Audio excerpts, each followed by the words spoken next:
I've never told anyone this until today. Last summer, I worked as his counselor at Camp Echo Lake, and what I saw there changed the very concept of a reflection for me. Now, whenever I look in a mirror, I always wait a split second before I blink, just to make sure the reflection blinks first. My name is Josh. The day I arrived at camp, I was struck by the unnatural silence and a strange rule. The camp itself was idyllic. The smell of pine and campfires, old wooden cabins, the sound of kids laughing. And at the center of it all was Echo Lake. Its name was a lie. It offered no echo. It swallowed sound. Its surface was always, regardless of the weather, perfectly smooth, like black polished glass. The head counselor, an old man named Mr. Hendricks, gathered us teenagers and gave us just one bizarre instruction. Every day, for 1 hour before sunset, is quiet hour, he said in his creaky voice. During that time, no one, and I mean no one, is to touch the water. No swimming, no skipping stones, just leave the lake alone. We of course laughed it off, assuming it was just a local scary story to keep the kids in line. But that evening, as I watched the lake during quiet hour, I felt a strange chill. The water was so still it looked solid. It didn't reflect the world, it duplicated it. I saw the wrong reflection a week later when I decided to break the rule. It was quiet hour. The kids were in their cabins, and I took the opportunity to take a canoe out for some solitude. I paddled to the middle of the lake. The silence was absolute. I dipped my hand in, trailing my fingertips across the surface. It was as cold as ice. And then I looked down at my reflection. There I was, sitting in the canoe, my face serious and focused. Everything was perfect, every detail copied, until my reflection did something I didn't. It smiled faintly, not a wide grin, but a slight, slow curl of the lips. It was a cunning smile, a knowing one. I blinked hard, my heart suddenly hammering. I looked again. Now the reflection was normal, a perfect match for my serious expression. A trick of the light, I whispered to myself. Just an optical illusion. I desperately tried to believe it, but the feeling that something else lived in that mirrored water, something that was looking back at me from the other side, would not leave. I paddled quickly back to shore, and the entire time I felt like I was being watched from beneath the water by my own yet alien eyes. The whispers from the water began the next day, and I knew it was no illusion. During the afternoon swim, I stood on the pier, watching the kids playing near the shore. And then I noticed it.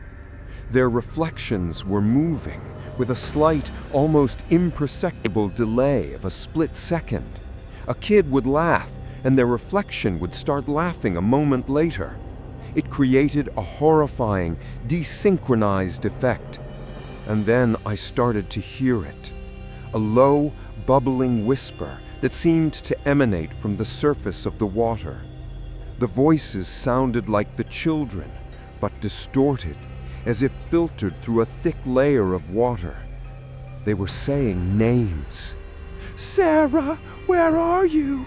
Mark, come here!" They were calling to each other, whispering quietly, while the actual children were just splashing silently in the water. I looked at the other counselors, but they noticed nothing, just laughing and sunbathing. I was the only one hearing this creepy underwater dialogue. The horror was no longer just visual, it was auditory, all-encompassing. The lake wasn't just copying, it was learning. The canoe incident happened during the final week of camp. 2 little boys, despite the prohibition, took a canoe and paddled out to the middle.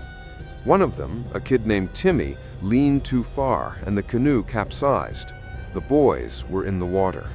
Another counselor and I immediately rushed out to help in the rescue boat. As we approached, we saw Timmy flailing in the water, panicking. And that's when I saw it.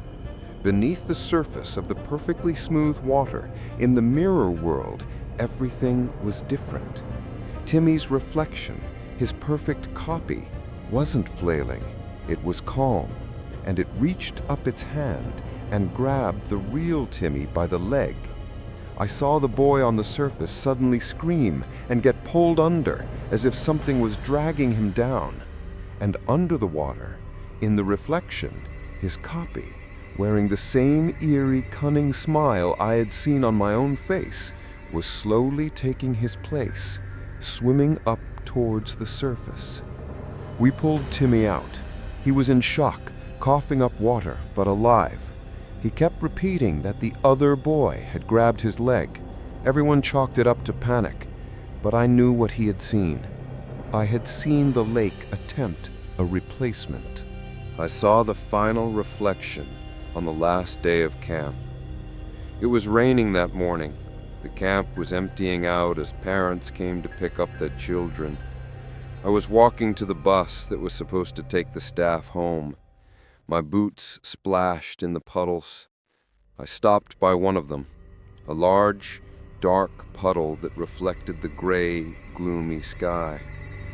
And I looked down. In the puddle was my face, tired, gaunt, and it smiled. That same slow, familiar, wrong smile. But this time, I didn't flinch. This time the smile didn't feel alien. It felt right. I raised the corners of my own lips, and my face matched the reflection.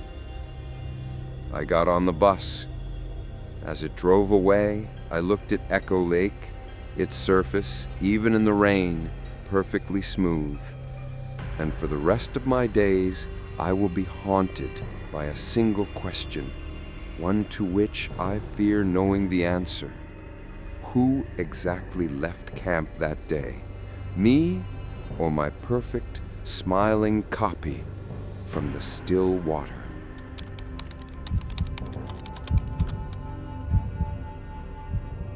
What I'm about to tell you happened last summer, and it ruined the night for me. Not the darkness, I don't fear that, but the light that cuts through the dark. They say a lighthouse beam is a symbol of hope and salvation. I know the truth. Sometimes the light is a lure. My name is Caleb. I took a summer job as a caretaker for an old automated lighthouse on a rocky island off the coast of Maine. The job was perfect for a college student. Solitude, books, and the ocean. When the old keeper, Mr. Silas, was handing over the duties, he gave me just one strange instruction. He pointed to the massive, slowly rotating Fresnel lens. "She runs herself," he rasped. "But you remember one thing. The light has to make a full rotation in exactly 60 seconds. Never, you hear me, never let it stop or even linger, especially when the beam passes over that dark patch of water to the north." He pointed to a section of the ocean that looked no different from the rest. "There's nothing there," he added, and his eyes behind his spectacles seemed far too serious. "And that's exactly why the light has to keep moving."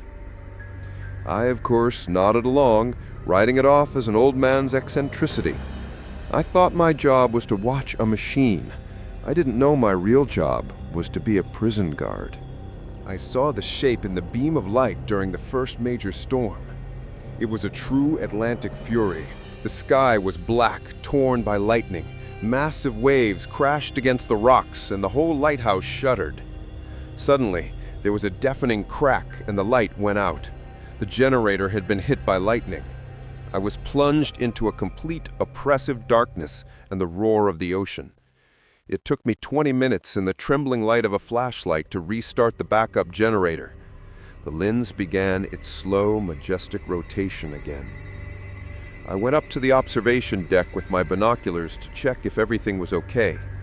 And as the beam of light, cutting through the rain, passed over that same empty spot to the north, I saw it. For a split second, inside the pillar of light, I saw a colossal, dark, non-geometric shape just beneath the surface of the water. It wasn't a whale or a submarine. It was something wrong. Massive, amorphous, with angles and curves that defied the laws of nature. The beam passed, and it was gone. I focused the binoculars again, waiting for the next rotation. But the water was empty. I convinced myself it was a trick of the shadows on the waves. But Mr. Silas's instruction now echoed in my head, not as a quirk, but as a desperate warning. The ghost ships started appearing a week after the storm. Something had changed.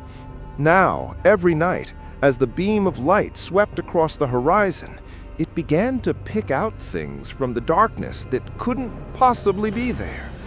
For a moment, inside the pillar of light, the silhouettes of old ships would appear. An ancient sailing vessel with tattered sails, a long Viking galley, even the rusted hull of a fishing trawler. They would only appear when the lighthouse beam fell on them and would vanish without a trace as soon as the beam passed. They were completely silent, ghostly. I realized the lighthouse wasn't just a lamp. It was something much older and stranger.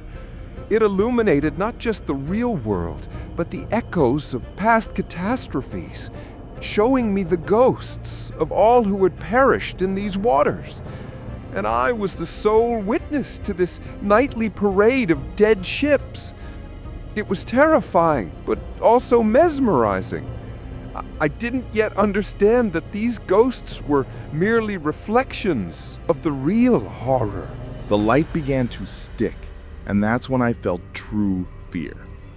A month into my solitary watch, the lighthouse mechanism started to fail. It worked perfectly, except for one thing. Every time the beam approached the dark patch of water to the north, the rotating mechanism would start to slow down. The massive lens would move slower and slower, as if pushing against an unseen force. The light seemed to stick to that spot. It wanted to stay there. Sometimes I had to run to the mechanism and manually push it to keep it moving. The lever felt impossibly heavy under my hands, as if I were fighting against a magnet. And the scariest part was that I felt the pull myself. An irrational, almost hypnotic desire to stop everything and just look through the binoculars at that spot, to let the light show me what was there. It was a nightly struggle, not just with the mechanism, but with myself. The light stopped on my last night on duty. I was already packing my things when I heard a strange grinding noise. I went upstairs and saw that the rotating mechanism had completely jammed, and the powerful blinding beam of light had frozen, pointing like the finger of fate directly at the anomalous spot on the water. I rushed to the mechanism, trying to move it, but it was no use. All I could do was watch. I raised the binoculars to my eyes. The stationary pillar of light going into the black water created a perfectly illuminated circle on the surface. And in the center of that circle, the water began to churn. Not from waves, but as if it were boiling from below. From the depths, something huge, dark, and shapeless began to rise, filling the entire illuminated circle. I lowered my binoculars, backing away from the glass. And in the deafening silence, I suddenly understood everything. Mr. Silas's instruction. There's nothing there, and that's exactly why the light has to keep moving. The light wasn't scaring away what was there, it was containing it, keeping it unfocused. But a stationary light? That was a signal, a dinner bell, and I had just rung it.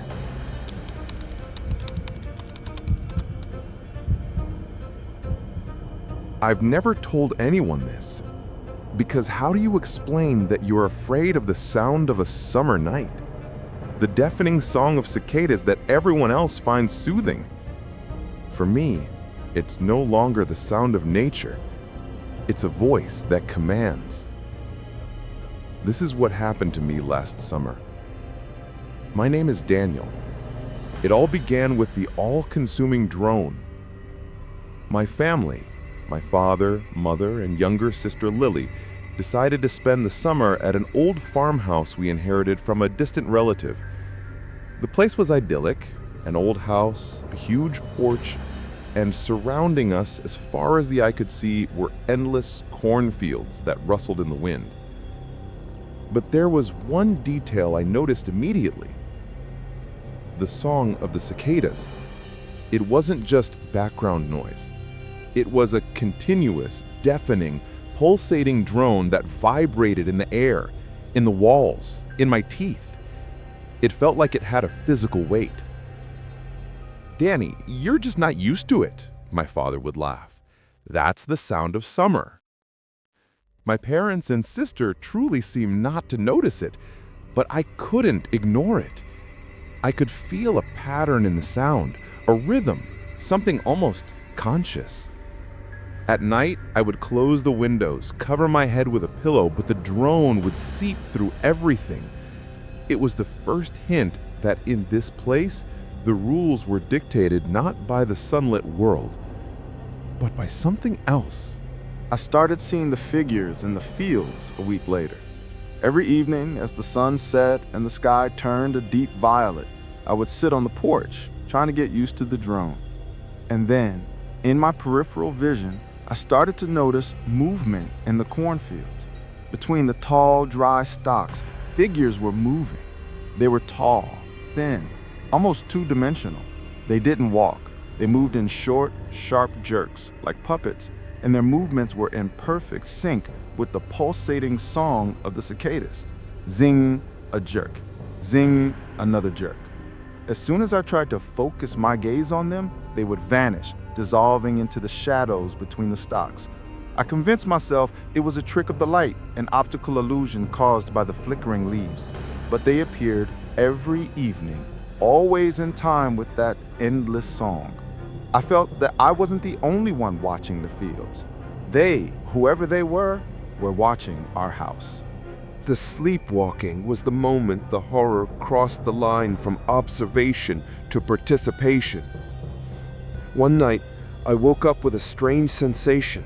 I wasn't in my soft bed, but on hard, prickly ground. I opened my eyes. Above me was a starless sky and the tops of corn stalks. I was in the middle of the field. I had no memory of how I got there. The song of the cicadas here was unbearably, painfully loud. I sat up, my heart pounding, and then I saw them. My parents and my sister.